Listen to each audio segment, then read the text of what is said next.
Hello दोस्तों, स्वागत है हमारे यूट्यूब चैनल स्टडी अड्डा पर। आज हम लोग शुरुआत करने जा रहे हैं सामान्य अध्ययन के कुछ इम्पोर्टेंट क्वेश्चन आंसर का, प्रश्नोत्तर का, जो कि आने वाले हमारे exam SSC CGL, Bihar civil court, Bihar सचिवालय के लिए काफ़ी सहायक है। इसमें हम लोग 14,000 प्रश्नों को हल करेंगे, जीके के प्रश्नों को, और देखेंगे कि कैसे कैसे प्रश्न पूछे जाते हैं या पूछे गए हैं। तो चलिए हम लोग शुरुआत करते हैं आज ऐतिहासिक स्रोत एवं प्रागैतिहासिक काल के कुछ प्रश्नों के साथ।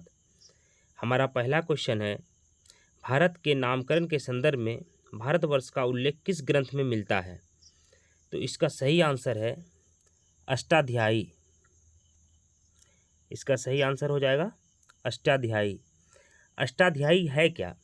अष्टाध्यायी महर्षि पाणिनि द्वारा रचित संस्कृत व्याकरण का एक अत्यंत प्राचीन ग्रंथ है। लगभग 700 BC ईस्वी में इसे लिखा गया है। इसके 8 अध्याय हैं। प्रत्येक अध्याय में 4 पद, प्रत्येक पद में 38 से 220 तक सूत्र हैं। अष्टाध्यायी 6 वेदांगों में मुख्य माना जाता है। व्याकरण से संबंधित चीज़ें इसमें दी गई है। ठीक है, आते हैं दूसरे प्रश्न की ओर। हमारा दूसरा प्रश्न है, निम्नलिखित में से किसका निवास स्थान होने के कारण भारत का नाम आर्यावर्त पड़ा? तो आप लोगों में से बहुत ने सुना होगा कि आर्य के नाम से ही भारत का नाम आर्यावर्त पड़ा था। ठीक है, निम्नलिखित में से किसका निवास स्थान होने के कारण भारत का नाम आर्यावर्त पड़ा? तो हमारा सही आंसर है आर्य। हमारा सही आंसर है आर्य। बढ़ते हैं अगले प्रश्न की ओर। पुरातात्विक विद्या का अभिप्राय है। पुरातात्विक विद्या का अभिप्राय है। तो पुरातात्विक विद्या का अभिप्राय किससे है? तो हम लोग जानते हैं शिलालेखों का अध्ययन।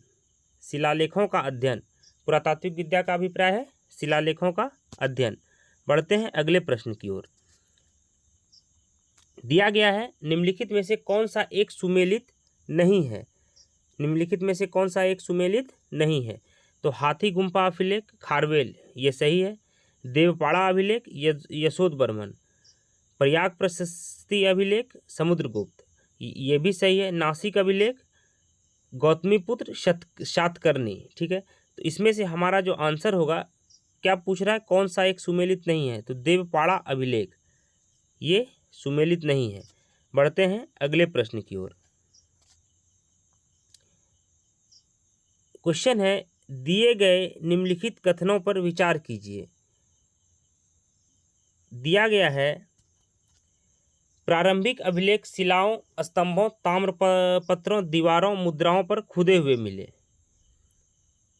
दूसरा है, सबसे प्राचीन अभिलेखों में मध्य के बोंग जकोई से प्राप्त अभिलेख हैं।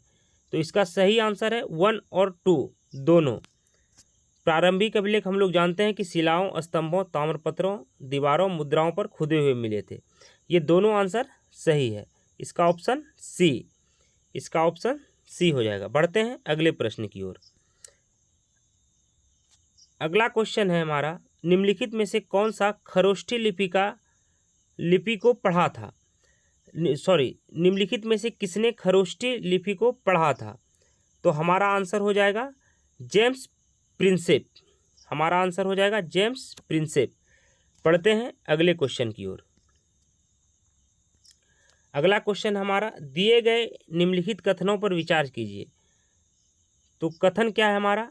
देवनागरी लिपि बाएं से दाएं लिखी जाती है, ये सही है। देवनागरी का विकास अरमाइक लिपि से हुआ, नहीं, ये बिल्कुल गलत है। हमारा आंसर क्या हो जाएगा? 8 का ए नंबर आंसर हो जाएगा। बढ़ते हैं अगले प्रश्न की ओर। सिक्के के अध्ययन को क्या बोला जाता है? सिक्के के अध्ययन को क्या कहा जाता है? तो सिक्के के अध्ययन को कहा जाता है न्यूमिस्मेटिक्स। सिक्के के अध्ययन को बोला जाता है न्यूमिस्मेटिक्स। डी नंबर इसका आंसर सही है। बढ़ते हैं अगले प्रश्न की ओर। निम्नलिखित में से कौन सा एक सुमेलित नहीं है? निम्नलिखित में से कौन सा एक सुमेलित नहीं है? तो आहत सिक्के ईसा पूर्व 6ठी शताब्दी, सही है। जब हम लोग इस पे पढ़ेंगे विस्तार से तो इसके बारे में जानेंगे। लेखयुक्त सिक्के 2री शताब्दी ईसा पूर्व, ये भी सही है। दिनार 4ठी शताब्दी, बिल्कुल सही है। जीतल 16वीं शताब्दी, नहीं, जीतल 16वीं शताब्दी में नहीं, जीतल 15वीं शताब्दी में लगभग किया गया था, सिक्के को लाया गया था। तो डी नंबर आंसर क्या है? गलत है। बढ़ते हैं अगले प्रश्न की ओर। अगला क्वेश्चन क्या है हमारा? दिए गए कथनों पर विचार कीजिए। तो भारत में प्राचीनतम सिक्कों को आहत सिक्के कहा जाता था, सही है। कांसार पर्ण एक नियमित प्रकार का सिक्का था, सही है। सिक्कों की कमी को व्यापार वाणिज्य की अवनति का सूचक माना जाता है। उपरोक्त में से कौन सा कथन सत्य है? तो ये तीनों सत्य हैं, यानी इसका ऑप्शन हो जाएगा बी। बढ़ते हैं अगले प्रश्न की ओर। ऋग्वेद है तो हम लोग क्या, स्रोतों का संकलन। ऋग्वेद है स्रोतों का संकलन, सही है। बढ़ते हैं अगले प्रश्न की ओर। ये छोटा क्वेश्चन है लेकिन काफ़ी इंपॉर्टेंट क्वेश्चन है। बढ़ते हैं अगले प्रश्न की ओर। ऋग्वेदों में प्रथम सूक्त प्रायः किस देवता को समर्पित है? तो अग्नि देवता को, ये हम लोग सब जानते होंगे। ऋग्वेद में प्रथम सूक्त प्रायः किस देवता को समर्पित है? अग्नि देवता को। बढ़ते हैं अगले प्रश्न की ओर। सबसे पुराना वेद कौन सा है? तो सबसे पुराना वेद ऋग्वेद। सबसे पुराना वेद कौन सा है? तो ऋग्वेद। बढ़ते हैं अगले प्रश्न की ओर।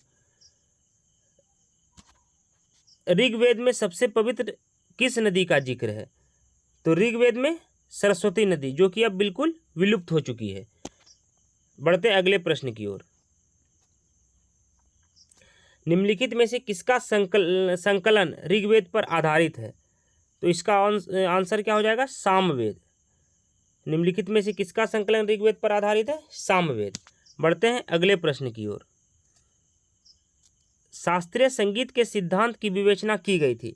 शास्त्रीय संगीत के सिद्धांत की विवेचना की गई है, तो किसमें की गई है? तो सामवेद में। किसमें की गई है मित्रों? सामवेद में। अगला क्वेश्चन है हमारा, दिए गए कथनों पर विचार कीजिए। सामवेद भारतीय संगीत शास्त्र पर प्राचीनतम पुस्तक है। दूसरा है हमारा, सामवेद का प्रथम दृष्टा वेदव्यास के शिष्य जैमिनी को माना जाता है। बिल्कुल सही है। ये दोनों आंसर हमारा सही है, 1 और 2, ऑप्शन सी। अगला क्वेश्चन है हमारा, शुक्ल यजुर्वेद एवं कृष्ण यजुर्वेद का संबंध किस वेद से है? तो ये हमारा किससे है? ऋग्वेद से, अथर्ववेद से, यजुर्वेद से, सामवेद से। तो यजुर्वेद से। बढ़ते हैं अगले क्वेश्चन की ओर। दिए गए कथनों पर विचार कीजिए। क्या दिया गया है? यजुर्वेद में कुल 40 मंडल हैं, सही है। यजुर्वेद में 40 मंडल हैं। शुक्ल यजुर्वेद में वाजसनेयी संगीता संबंध है, सही है। शुक्ल यजुर्वेद से वाजसनेयी संगीता संबंध है, सही है। यजुर्वेद में रत्निनों की चर्चा है, बिल्कुल सही है। ये इसके तीनों आंसर सही हैं, तो ऑप्शन सी 1, 2 और 3। बढ़ते हैं अगले क्वेश्चन की ओर। किस वेद में सभा एवं समिति को प्रजापति की 2 पुत्रियां कहा गया है? तो अथर्ववेद में। इसका सही आंसर है अथर्ववेद में। बढ़ते हैं अगले प्रश्न की ओर। आयुर्वेद अर्थात जीवन का विज्ञान का उल्लेख सर्वप्रथम मिलता है, तो किसमें मिलता है? अथर्ववेद में। आयुर्वेद और अथर्ववेद याद रखने का तरीका है, आयुर्वेद और अथर्ववेद। अ से आयुर्वेद और अ से अथर्ववेद। यहाँ वेद पूछ रहा है, जीवन का विज्ञान का उल्लेख सर्वप्रथम किसमें मिलता है? तो अथर्ववेद में। बढ़ते हैं अगले क्वेश्चन की ओर। किस वेद में सभा को नरिष्ठ अर्थात सामूहिक वाद विवाद या अनुल्लंघनीय कहा गया है? तो किसमें कहा गया है मित्रों? अथर्ववेद में। सॉरी, अथर्ववेद में। किस वेद में सभा को नरिष्ठ अर्थात सामूहिक वाद विवाद या अनुल्लंघनीय कहा गया है? अथर्ववेद में। बढ़ते हैं अगले क्वेश्चन की ओर। त्रयी नाम है, त्रयी नाम है, तो त्रयी नाम किसका है? तीनों वेदों का। तीनों वेदों को क्या बोला जाता है? त्रयी बोला जाता है। तीनों वेदों को क्या बोला जाता है? त्रयी बोला जाता है। इसका ऑप्शन ए सही है। बढ़ते हैं अगले क्वेश्चन की ओर, और हमारा इस वीडियो का सेकंड लास्ट क्वेश्चन है। निम्नलिखित में से सही सुमेलित करें। थोड़ा टाइपिंग मिस्टेक है। सूची 1 है ABCD और सूची 2 है 1 2 3 4। तो हम लोग जानते हैं कि क्या सही है। ऑप्शन इसका दिया गया है ABCD, 4 ऑप्शन है। पहले हम लोग देखते हैं। वेद लिखा गया है, संगीत में स्रोत नहीं है, स्रोत एवं कर्मकांड नहीं है, तंत्र मंत्र एवं वशीकरण नहीं है, स्रोत एवं प्रार्थनाएं हैं। वेद को क्या बोला गया है? श्वेत एवं प्रार्थनाएं। ठीक है। दूसरा है यजुर्वेद। यजुर्वेद को क्या बोला गया है? स्रोत एवं कर्मकांड। ठीक है। सी है सामवेद। सामवेद को क्या बोला गया है? संगीतमय स्रोत। और अथर्ववेद को क्या बोला गया है? तंत्र मंत्र एवं वशीकरण।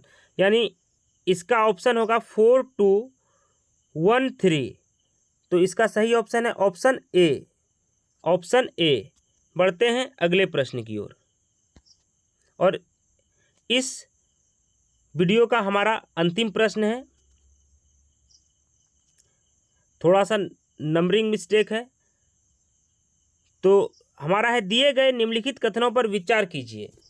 पहला है हमारा, ऋग्वेद के यज्ञकर्ता को होता कहा जाता है। ठीक है।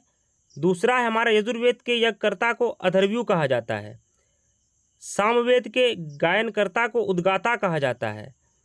और अथर्ववेद के यज्ञकर्ता को ब्रह्मा कहा जाता है। दिए गए उपरोक्त कथनों में कौन सा सही है? तो इसका सही ऑप्शन हो जाएगा 4 1 2 3 4, यानी कि चारों के चारों सही है, यानी डी नंबर ऑप्शन हो जाएगा।